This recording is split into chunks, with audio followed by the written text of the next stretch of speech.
بسم اللہ الرحمن الرحیم۔ السلام علیکم ورحمۃ اللہ وبرکاتہ۔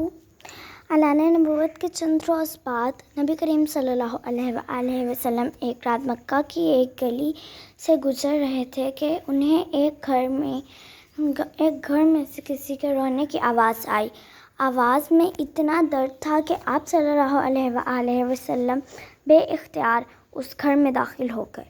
دیکھا تو ایک نوجوان جو کہ حبشہ کا معلوم ہوتا ہے چکی پیس رہا ہے اور زاروں کے تار رو رہا ہے۔ آپ صلی اللہ علیہ وآلہ وسلم نے اس سے رونے کی وجہ پوچھی تو اس نے بتایا کہ میں ایک غلام ہوں، سارا دن اپنے مالک کی بکریاں چراتا ہوں، شام کو تھک کر جب گھر آتا ہوں تو میرا مالک مجھے گندم کی ایک بوری پیسنے کے لیے دے دیتا ہے، جس کو پیسنے میں ساری رات لگ جاتی ہے۔ میں اپنی قسمت پر رو رہا ہوں کہ میری بھی کیا قسمت ہے، میں بھی تو ایک گوشت پوست کا انسان ہوں، میرا جسم بھی آرام مانگتا ہے، مجھے بھی نیند ستاتی ہے، لیکن میرے مالک کو مجھ پر ذرا سا بھی ترس نہیں آتا۔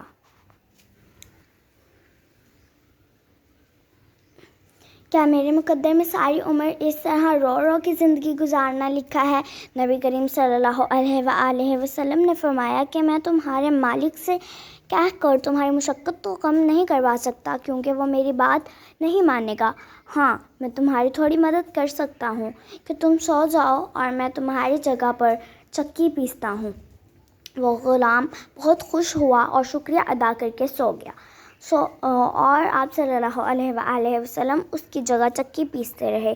جب گندم ختم ہو گئی تو آپ اسے جگائے بغیر واپس تشریف لے آئے۔ دوسرے دن پھر آپ وہاں تشریف لے گئے اور اس غلام کو سلا کر اس کی جگہ چکی پیستے رہے۔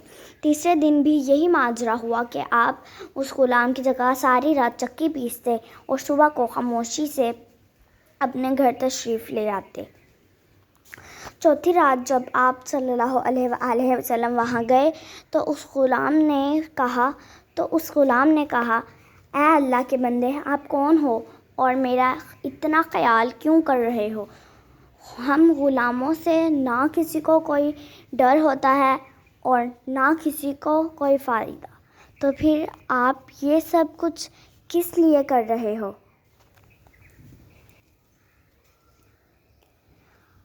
آپ صلی اللہ علیہ وآلہ وسلم نے فرمایا کہ میں یہ سب انسانی ہمدردی کے تحت کر رہا ہوں، اس کے علاوہ مجھے تم سے کوئی غرض نہیں۔ اس غلام نے کہا کہ آپ کون ہو؟ نبی کریم صلی اللہ علیہ وآلہ وسلم نے فرمایا، کیا تمہیں علم ہے کہ مکہ میں ایک شخص نے نبوت کا دعویٰ کیا ہے؟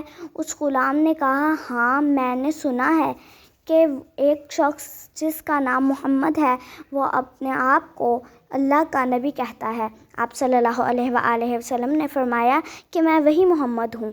یہ سن کر اس غلام نے کہا کہ اگر آپ ہی وہ نبی ہیں تو مجھے اپنا کلمہ پڑھائیے، کیونکہ اتنا شفیق اور مہربان کوئی نبی ہی ہو سکتا ہے جو غلاموں کا بھی اس قدر خیال رکھے۔ آپ صلی اللہ علیہ وآلہ وسلم نے انہیں کلمہ پڑھا کر مسلمان کر دیا۔ پھر دنیا نے دیکھا کہ اس غلام نے تکلیفیں اور مشقتیں برداشت کی، لیکن دامن مصطفیٰ نہ چھوڑا۔ انہیں جان دینا تو گوارا تھا، لیکن اتنے شفیق اور مہربان نبی کا ساتھ چھوڑنا گوارا نہ تھا۔ آج دنیا انہیں بلال حبشی رضی اللہ تعالیٰ عنہ کے نام سے جانتی ہے۔ نبی کریم صلی اللہ علیہ وآلہ وسلم کی ہمدردی اور محبت نے انہیں آپ صلی اللہ علیہ وآلہ وسلم کا بے لوث غلام بنا کر رہتی دنیا تک مثال بنا دیا۔